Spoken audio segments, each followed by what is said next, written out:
Rain lashed against David's cracked windshield as he dreaded the evening ahead.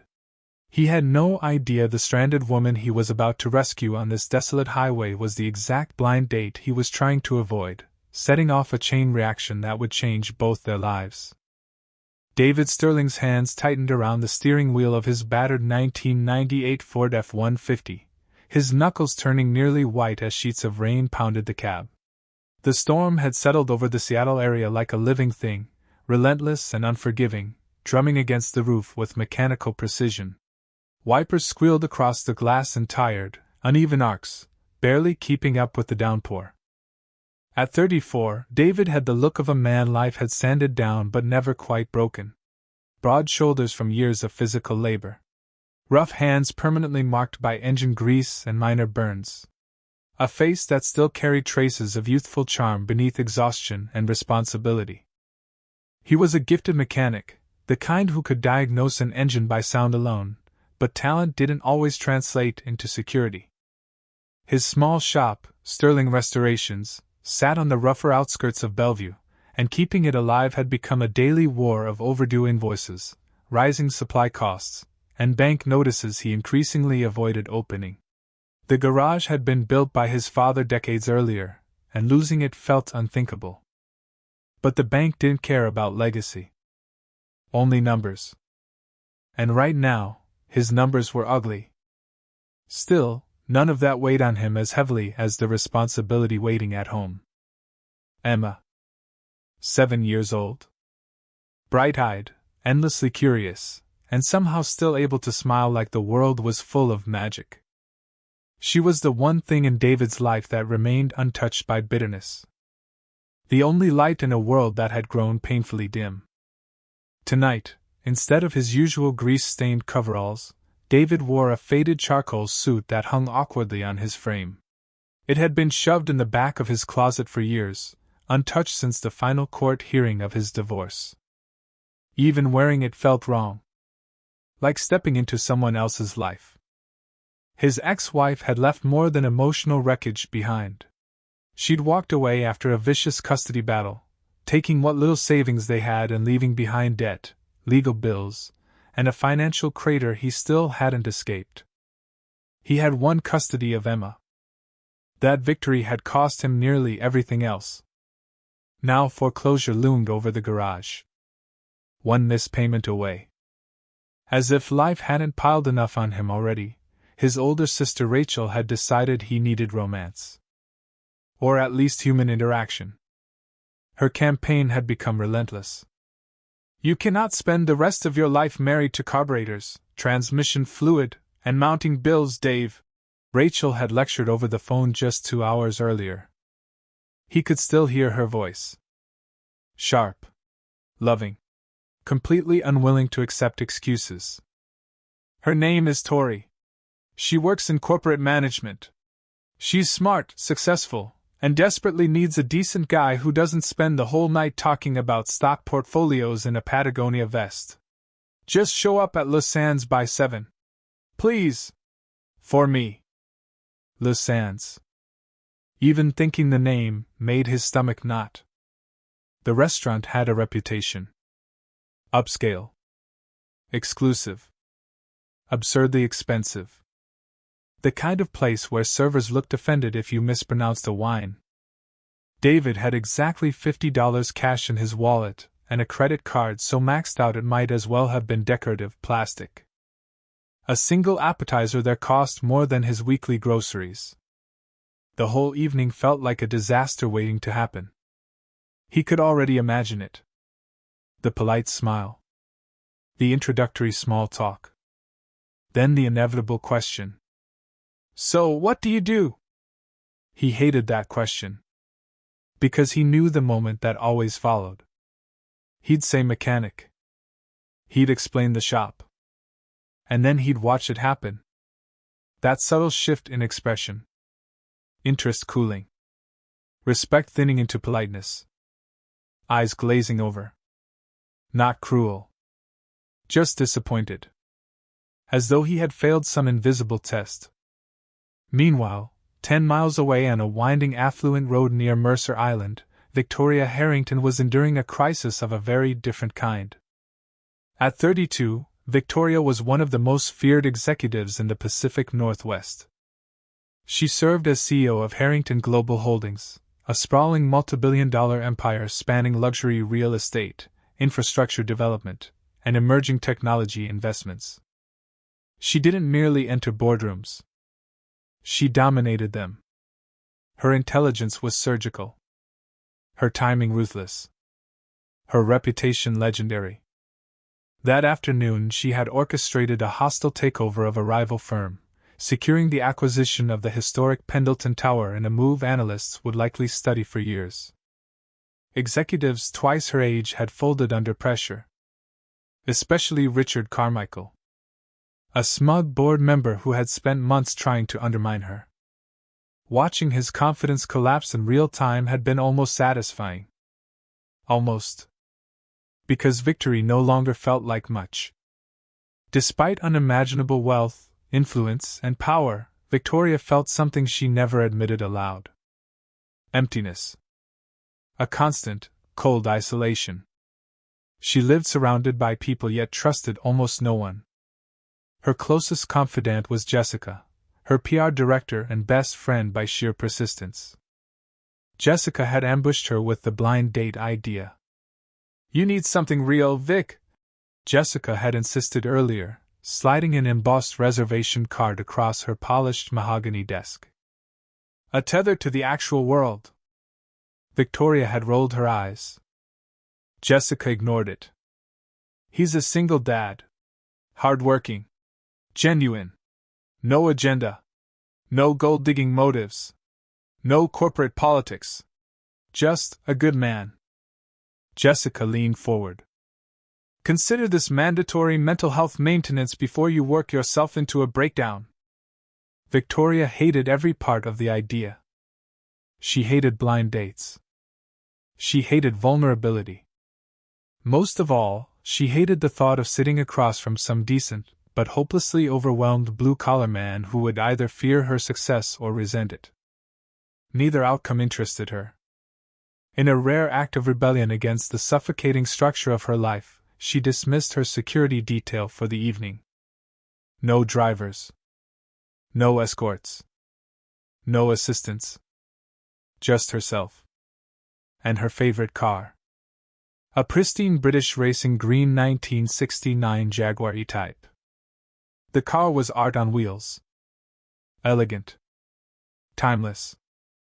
Dangerously beautiful. It reminded her of control, craftsmanship, and freedom.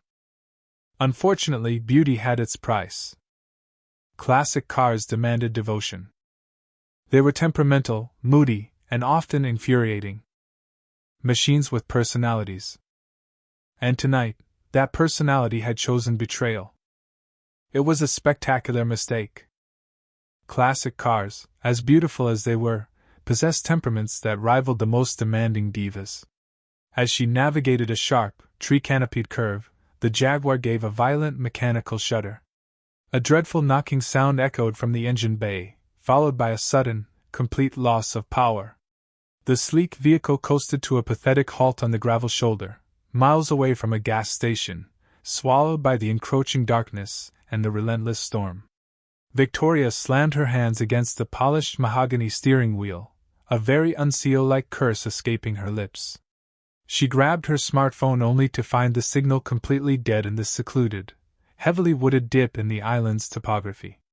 She was stranded wearing a customized 3000 silk dress by Alexander McQueen, shivering as the damp chill seeped through the uninsulated classic car.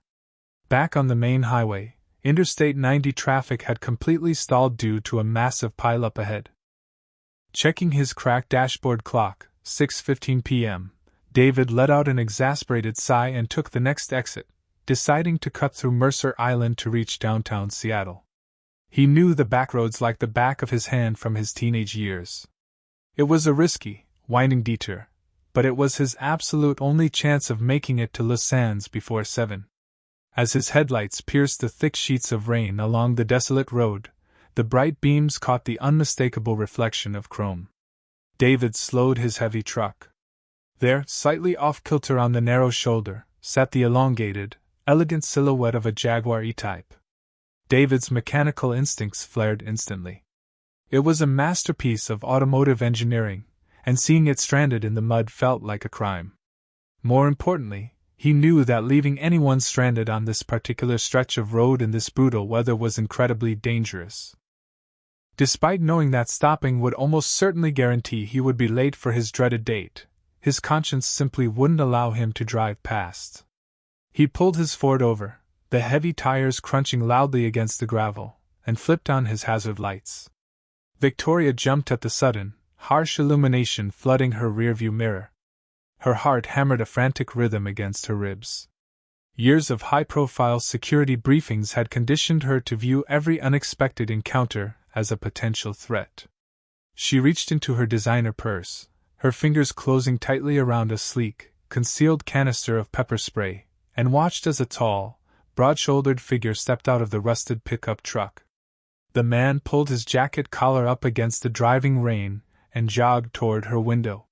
He didn't look like a kidnapper or an opportunistic corporate spy. He looked exasperated, thoroughly soaked, and oddly rugged in a suit that had seen better days. David tapped lightly on the glass. "You okay in there?" he shouted, his voice barely carrying over the howling wind. Victoria hesitated, her grip on the pepper spray tightening, then lowered the window just 2 inches. The sharp smell of wet asphalt and pine flooded the luxurious cabin. "I'm perfectly fine," she lied automatically, her tone icy, practiced, and deeply authoritative. "My security team is en route." David raised a skeptical eyebrow, water dripping from his dark hair onto the bridge of his nose. He glanced at the completely dead dashboard, the lack of a glowing radio dial, then back at her. "Right. Well, unless your security team consists of a tow truck that can bend the laws of space and time, you're going to be waiting a long while. The main highway is backed up for miles." "Pop the hood." "Excuse me?" Victoria bristled. She was a billionaire who controlled boardrooms with a single glance. She wasn't used to taking blunt orders from anyone, let alone a dripping wet stranger in the pouring rain. "The hood," David repeated, his voice patient but carrying a firm authority of its own. "It's a '69 E-Type, beautiful car, an absolute classic, but they are notorious for electrical gremlins in the wet. Let me take a quick look. Unless you prefer freezing to death in an Alexander McQueen dress." Victoria blanked, genuinely startled. Not only had he correctly identified the specific year and model of her vintage car in the dark, but he had recognized the designer of her dress just from the neckline. Intrigued and undeniably freezing, her curiosity overrode her caution. She reached down and pulled the heavy latch. David walked to the front of the car, lifted the long, heavy clamshell hood, and pulled a small, heavy-duty, waterproof flashlight from his coat pocket. Victoria watched him through the rain-streaked windshield. He moved with a practiced, confident efficiency, his hands navigating the complex engine bay without hesitation. After a moment, she couldn't stand sitting uselessly inside while someone else did the work. She grabbed the large, golf-sized umbrella from the passenger seat, pushed open her heavy door, and stepped out into the biting storm. She walked over and silently positioned the umbrella over him, shielding him and the exposed engine bay from the worst of the deluge. David glanced up, wiping rain from his eyes, surprised by the gesture. "Thanks. You really didn't have to come out here. It's freezing. I don't like being a passive bystander to my own problems," Victoria said crisply, holding the umbrella steady. "What's the verdict?" "Distributor cap," David said immediately, pointing his flashlight to a small, cylindrical component near the engine block. "Moisture got inside the casing. It's incredibly common with these old British engines. It's shorting out the spark, which is why you lost power." He pulled a clean, dry rag from his back pocket and began carefully disassembling and drying the delicate internal components. "Can you actually fix it here?" she asked, skepticism coloring her tone. "Temporarily. Enough to get you back to civilization, at least." He wiped his hands on the rag, a self-deprecating smile touching his lips. "It's your lucky day, honestly. You managed to break down in front of a mechanic who actually respects and understands vintage machinery. Lucky is not the word I would use to describe tonight," Victoria muttered, her teeth chattering slightly as a gust of wind hit them. "I'm supposed to be at a dinner I absolutely dread, and now I'm going to walk in looking like a drowned rat." David chuckled, a deep, rich sound that surprised Victoria and momentarily warmed the freezing air. "Join the club. I'm currently on my way to the most agonizing blind date of my life." Victoria looked at him, truly seeing him for the first time. Beneath the rain-plastered hair and the slightly ill-fitting suit, he possessed a rugged, undeniably handsome face. His jawline was sharp, but his eyes were incredibly kind and grounded. "A blind date? Let me guess, she's awful. I haven't met her yet, but my sister set it up. Apparently, she's some high-strung, high-level corporate manager," David said, carefully reattaching the dried distributor cap and tightening the screws. "Probably spends her weekends analyzing spreadsheets, firing people, and judging everyone's footwear. I'm a mechanic with a young kid and a struggling business. We have absolutely zero in common. I'm just bracing myself for 2 hours of polite condescension." Victoria felt a bizarre, sharp twinge of defensive guilt, even though he had no idea he was talking about her world. "Maybe you're being far too judgmental," she countered, her tone defensive. "Maybe this corporate manager is just exhausted. Maybe she's surrounded by sycophants all day and just wants a conversation with someone real." David paused his work, looking up at her thoughtfully, the flashlight illuminating the space between them. "Maybe. But why would someone like that want to have dinner with a guy whose truck is held together by duct tape and prayers?" "Because," Victoria said softly, her icy exterior cracking just a fraction as she met his gaze, "sometimes the people with the duct tape are the only ones who actually know how to fix things when they fall apart." David held her gaze for a long, heavy moment, and undeniable, electric tension passed between them, cutting cleanly through the freezing rain and the noise of the storm. He cleared his throat, suddenly hyper-aware of how close they were standing, and looked back at the engine. "Well, let's see if this fix holds." He slammed the clamshell hood shut. "Try turning her over." Victoria slid back into the leather driver's seat and turned the silver key. The inline-six engine coughed, sputtered for a terrifying second, and then roared to life, settling into a smooth, powerful, throaty idle. A massive wave of relief washed over her. She stepped back out into the rain, pulling a crisp, monogrammed silk handkerchief from her coat pocket. She offered it to him. "For your hands? Thank you truly. I would have been stranded here all night." David looked at the luxurious fabric, then down at his grease-stained, rough hands. "I'll completely ruin it. Consider it a casualty of war," she insisted, stepping forward and pressing it directly into his palm. "I'm Victoria. Well, my friends call me Tori." She caught herself, surprised. She practically never offered her nickname to strangers. "Dave," he replied, accepting the cloth, his fingers briefly brushing hers. "Drive safe, Tori. Take the corners slow. The roads are incredibly slick. Good luck with your terrifying corporate manager, Dave," she said, a small, genuine smile playing on her lips, the first real smile she had worn in weeks. "Good luck with your dreaded dinner," he returned, turning back toward his truck. They parted ways, the rusted Ford F-150 and the vintage Jaguar disappearing into the stormy night in opposite directions. Neither of them realizing that the brief, honest connection they had just shared on the side of a desolate highway was with the very person they were both so desperately dreading to meet.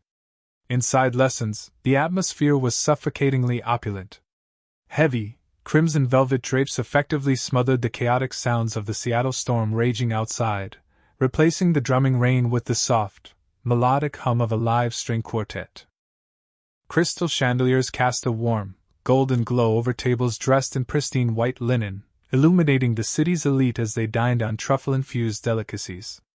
David felt the acute, uncomfortable weight of the room the second he crossed the threshold. His charcoal suit, which had seemed perfectly acceptable in the dim light of his hallway mirror, now felt glaringly cheap, the fabric stiff and hopelessly outdated compared to the bespoke Armani and Tom Ford jackets surrounding him.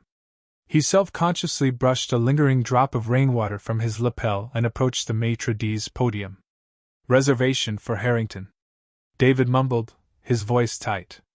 The maitre d', a sharply dressed man whose name tag read Claude, slowly dragged his gaze over David's slightly damp hair and grease-stained fingernails. A flicker of thinly veiled disdain crossed his impeccably groomed features. "Ah, yes, Miss Harrington's table." "Right this way, sir." David was led to a secluded, semicircular booth near the back, overlooking the rain-slicked glass of the restaurant's massive windows facing Elliott Bay. He slid into the plush leather seating, feeling entirely like a trespasser. When the sommelier approached, offering a leather-bound wine list thicker than a telephone directory, David politely declined and ordered a tap water. He checked his cracked phone screen. 7:15 p.m. He hoped this Tory would just stand him up so he could go home, heat up some leftover mac and cheese for Emma, and forget this humiliating evening ever happened. 10 minutes later, a subtle shift occurred near the front entrance. The low murmur of conversation in the dining room dipped, and even the string quartet seemed to play a fraction softer. Victoria Harrington had arrived. She had managed to dry her hair in the car's heating vents, and though her Alexander McQueen dress was slightly damp at the hem, she carried herself with the undeniable, commanding presence of a woman who owned every room she walked into. "Claude." The previously haughty maitre d' practically fell over himself as he rushed forward to greet her, his demeanor transforming into a master class in obsequious fawning. "Miss Harrington, an absolute honor to have you this evening. Your guest has already arrived. Please allow me," Claude gushed, taking her damp coat. Victoria offered a tight, polite nod, her stomach tying itself into a series of complicated knots. She had spent the remainder of her drive mentally preparing a polite but firm exit strategy. She would stay for one drink, exchange pleasantries, blame an early morning board meeting regarding the Pendleton Tower acquisition, and leave. She followed Claude through the maze of tables. As they approached the secluded booth overlooking the bay, the man sitting there turned his head toward her. Victoria stopped dead in her tracks. Her perfectly manicured hand reached out, and instinctively gripping the back of an empty chair for balance. David's jaw slackened.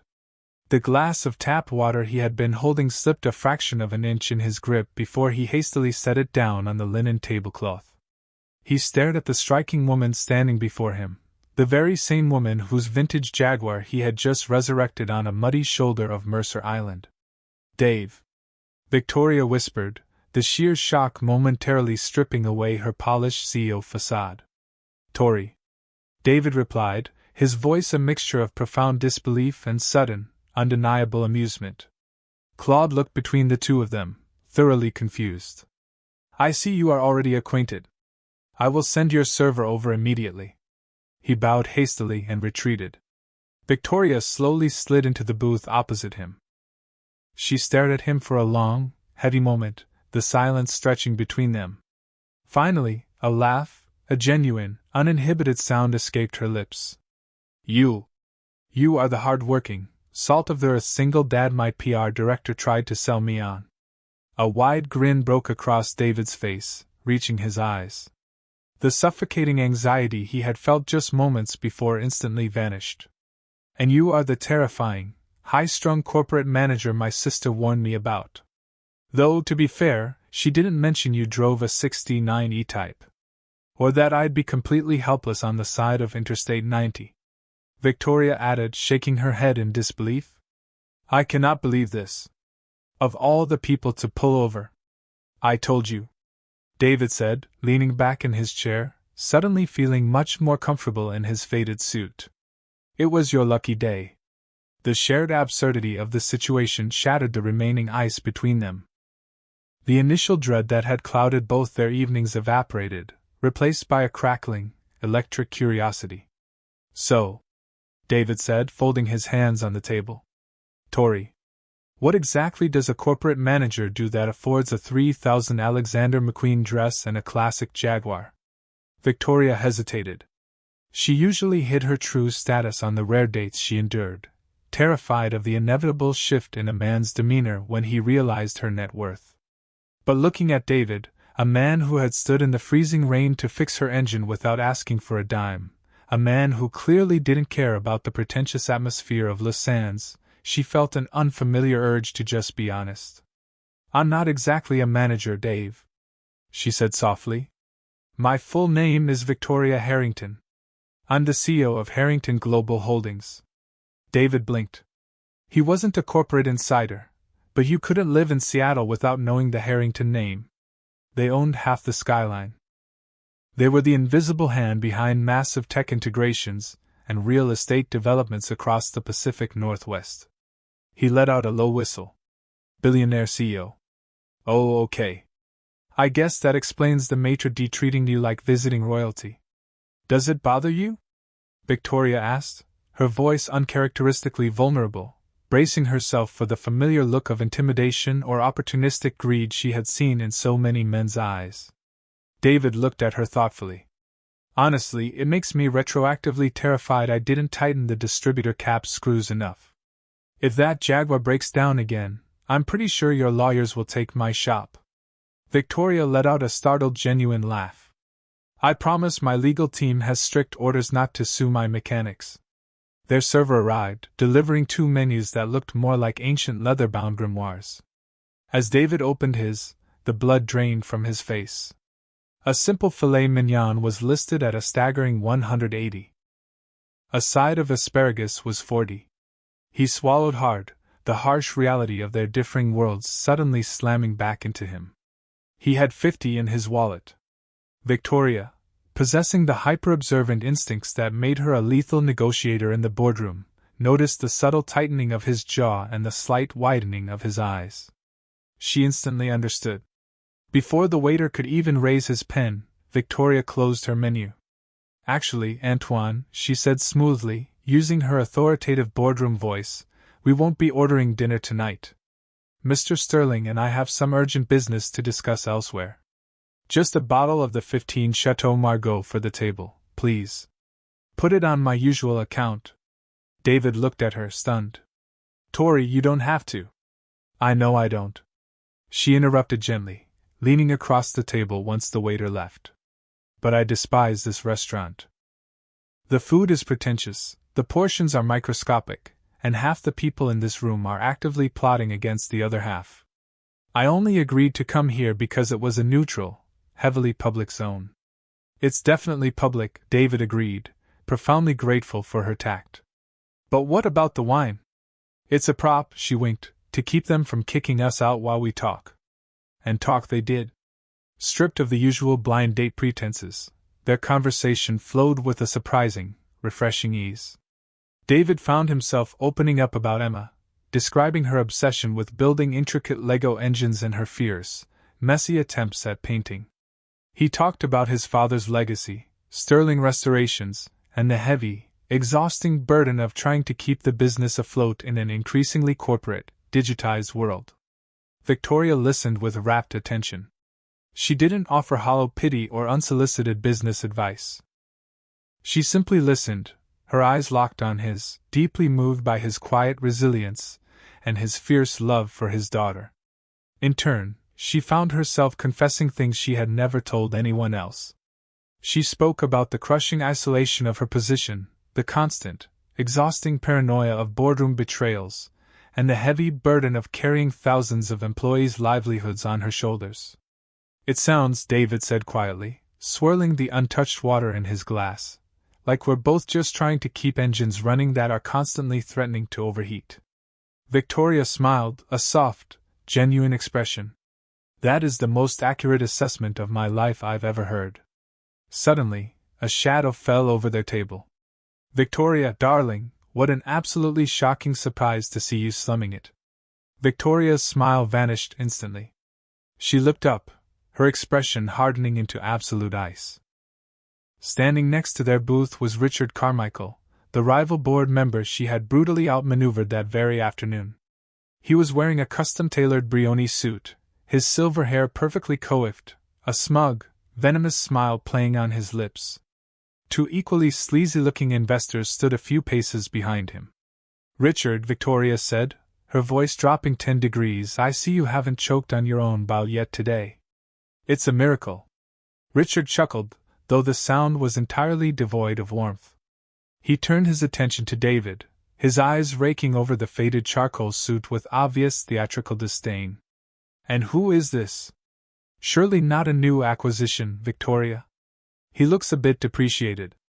Don't tell me Harrington Global has started a charity division for the city's blue-collar unfortunates. Victoria's hands curled into tight fists under the table. The sudden, fierce urge to throw her glass of water in Richard's face was nearly overwhelming. Richard, you will leave this table immediately before I make sure it's all right, Tory, David interrupted smoothly. He didn't shrink under Richard's insulting gaze. Instead, he leaned back in his chair, completely unbothered, his eyes calmly assessing the billionaire rival.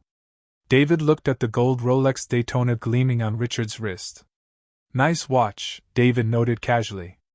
Though if you're going to wear a Daytona, you should really have the mainspring serviced. The second hand is lagging by about a quarter of a beat. Usually means the internal lubrication has completely dried out. It happens when someone buys an expensive machine just to show off rather than actually taking care of it. Richard's smug smile faltered, his face flushing a violent shade of red. He instinctively covered his watch with his opposite hand. Excuse me? I'm just saying, David continued, his voice calm, steady, and utterly devastating in its simplicity. You can dress up a rusted chassis in a 10,000 paint job, but anyone who actually knows what they're looking at can still hear the engine knocking. Have a good evening, Richard. The two investors behind Richard stifled quiet coughs, awkwardly looking away. Richard, thoroughly humiliated and entirely unequipped to verbally spar with someone who didn't play by high society rules, glared venomously at David. Enjoy your charity dinner, he spat, before turning on his heel and storming away. Victoria stared at David, completely awestruck. In all her years in the corporate world, she had never seen anyone dismantle Richard Carmichael with such effortless, grounded precision. You, she breathed, a spark of pure admiration igniting in her chest, are incredibly dangerous, Dave. I deal with stubborn, overinflated tires every single day at the shop. David grinned. He was an easy read. He looked around the opulent, stifling room, suddenly feeling claustrophobic. You know what? You were right. This place is terrible. Victoria reached across the table, acting on pure, unadulterated impulse, and grabbed his hand. Her skin was warm against his calloused palm. Let's get out of here. Where to? David asked, his heart hammering against his ribs as he let her pull him up from the booth. You mentioned your daughter likes burgers, Victoria said, her eyes practically shining as they navigated through the maze of tables toward the exit. I happen to know a place downtown that makes the greasiest, most spectacular bacon cheeseburger in Seattle, and I am buying. The rain had finally reduced to a misty drizzle by the time David's rusted Ford F-150 pulled into the gravel parking lot of Mick's all-night diner. It was a stark, unapologetic contrast to the velvet-draped pretension of Lasanne's. Here, the primary sources of illumination were a flickering neon sign that buzzed like an angry hornet, and the harsh fluorescent lights hanging over cracked red vinyl booths. The air was thick with the comforting, heavy aroma of frying onions, seasoned beef, and black coffee. Victoria stepped out of the truck, her 3000 Alexander McQueen dress brushing against the damp gravel. She didn't flinch. Instead, she took a deep breath of the greasy air, a look of profound relief washing over her striking features. As they walked inside, the bell above the door jingled cheerfully. Mick, a burly man with a thick beard and an apron covered in flour, looked up from the grill. Davy, haven't seen you in a month of Sundays. Usual? Make it 2. Mick, David called out, guiding Victoria to a corner booth, and double the bacon on both. Victoria slid into the vinyl seat, the material squeaking slightly. She looked entirely out of place, yet utterly at ease.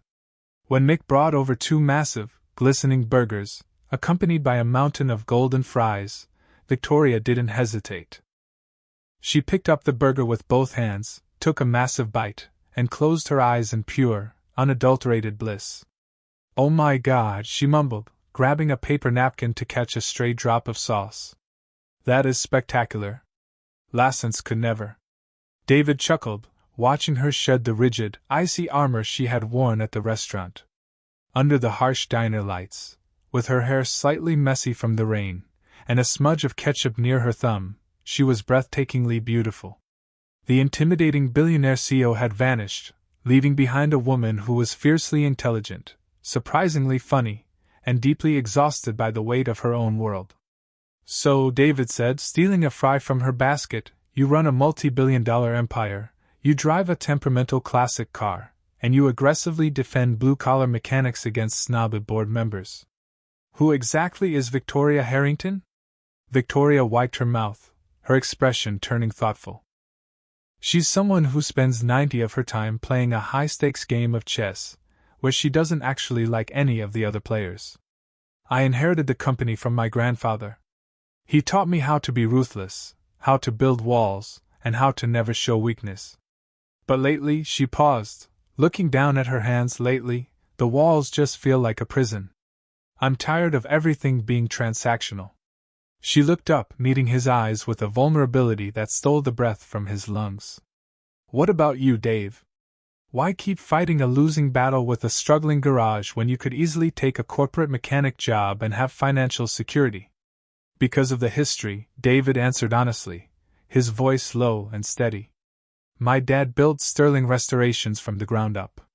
He taught me that when something is broken, you don't just throw it away. You take the time to understand it, you find the damaged parts, and you put in the labor to bring it back to life. There's a soul in those old machines. I want to show my daughter, Emma, that some things are worth fighting for, even when the odds are stacked against you." Victoria reached across the chipped formica table, her fingers gently brushing against his. The physical contact sent a jolt of electricity straight to his chest. "I think Emma is incredibly lucky to have a father who understands the value of fixing things rather than discarding them." They sat in the diner for hours, drinking terrible drip coffee, and talking until the neon sign outside finally buzzed out. They talked about their childhoods, their spectacular failures, and the quiet, hidden dreams they rarely voiced out loud. For the first time in years, David didn't feel the crushing weight of his debts. And Victoria didn't feel the suffocating pressure of her empire. They were just two exhausted people who had found an unexpected sanctuary in each other. When David finally dropped her off at her sprawling, gated estate overlooking Lake Washington, the early morning light was just beginning to paint the sky in shades of bruised purple and gold. Victoria stood on the illuminated driveway, her arms wrapped around herself against the morning chill. "Thank you, Dave, for fixing my car. For saving me from Lassence. For the burger." "Just thank you." "Anytime, Tori," David said softly, leaning out the window of his truck. "And hey, if the Jaguar acts up again, you know where to find me." "I do," she smiled, a promise lingering in her eyes. "I really do." 3 days later, reality had crashed back down on David with the force of a sledgehammer. He was standing in the dimly lit bay of Sterling Restorations, staring at a final notice of foreclosure from the bank. His hands, covered in a fresh layer of motor oil, trembled slightly. He had exactly 2 weeks to come up with $40,000, or he would lose the shop, his father's legacy, and his primary means of providing for Emma. Emma, oblivious to the impending disaster, was sitting on a sturdy stool near his workbench, humming happily as she snapped together a complex Lego spaceship. David rubbed his tired eyes, fighting the rising tide of panic in his throat. He hadn't heard from Victoria since he dropped her off. He told himself it was for the best. Cinderella stories didn't happen to guys who smelled like WD-40. She was back in her ivory tower, and he was sinking in his grease pit. Suddenly, a familiar, deep, throaty roar echoed off the brick walls of the garage. David turned, his heart leaping into his throat. Pulling into the sunlit driveway of the shop was the pristine British racing green 1969 Jaguar E-Type. The engine cut out, and the heavy door swung open. Victoria stepped out, but she wasn't wearing a designer silk dress or a tailored boardroom suit. She was wearing well-fitted denim jeans, a simple white t-shirt, and a weathered leather jacket. She looked radiant, powerful, and completely at home in the gritty surroundings of the industrial park. She walked into the garage, her heels clicking purposefully against the concrete floor. She spotted Emma immediately and smiled, crouching down to eye level with the little girl. "That is a very impressive spaceship," Victoria noted warmly. "Are those the new hyperdrive thrusters?" Emma beamed, holding up the colorful plastic construction. "Yeah, my dad says if you don't build the engine right, the whole ship falls apart." "Your dad is a very smart man," Victoria said, standing up and turning her gaze to David. Her eyes held a mixture of fierce determination and gentle affection. David wiped his hands on a rag, stepping forward, his mind reeling. "Tori, what are you doing here?" Victoria reached into her leather tote bag and pulled out a thick, legal-sized manila folder, dropping it onto his cluttered workbench right next to the bank's foreclosure notice. "I have a massive problem, Dave," Victoria stated, her tone shifting into a professional but distinctly playful cadence. "Harrington Global has an executive fleet of over 50 vehicles, not to mention my personal collection of 12 vintage European sports cars. For the last 2 years, our corporate maintenance contract has been handled by a massive dealership that overcharges, underdelivers, and doesn't know the difference between a distributor cap and a coffee cup." David stared at the folder, his breath hitching. "What is this?" "That," Victoria said, tapping the folder, "is a 3-year exclusive fleet maintenance and restoration contract. It comes with a substantial upfront retainer, more than enough to clear any, say, banking misunderstandings this shop might currently be facing." David was entirely speechless. He looked from the contract to Victoria, a wave of pride and hesitation warring in his chest. "Tori, I can't take a handout." "I won't." "It is categorically not a handout," Victoria countered firmly, stepping closer to him, invading his personal space in the best possible way. "I am a businesswoman, David. I do not make bad investments. I saw firsthand how you handled my Jaguar in the middle of a torrential downpour. I watched you diagnose a mechanical failure by sound alone. You are a master of your craft. I need the best, and you are the best. This is a mutually beneficial corporate acquisition of your services." She paused, her professional mask melting away, leaving only the woman from the diner. She reached out, her clean hands gently gripping his oil-stained fingers. "Plus," she whispered, her eyes searching his, "I really wanted an excuse to see you again, and I figured you wouldn't accept an invitation back to Lassen's." A slow, brilliant smile broke across David's face, completely banishing the shadows of stress that had haunted him all morning. He looked down at their joined hands, the stark contrast between their worlds blurring into something beautiful and real. "You're right," David murmured, stepping closer until he could mix with the shop's metallic tang. "I hate that restaurant, but I know a great little place that makes a terrible drip coffee." "It's a date," Victoria smiled, leaning in, as their lips finally met in the dusty, sunlit garage, surrounded by half-built engines and the hopeful hum of a little girl playing with Lego blocks. David knew one thing for certain. Sometimes, the most beautiful things in life weren't the ones that came perfectly assembled off a showroom floor. They were the things you found stranded in the dark, the things you took the time to understand, and the things you built together, piece by piece. If you loved this story about unexpected love, second chances, and the beauty of fixing what's broken, please hit that like button. Share this video with someone who needs a reminder that true connections happen when you least expect them. Don't forget to subscribe for more heartwarming, dramatic stories delivered straight to your feed every single week.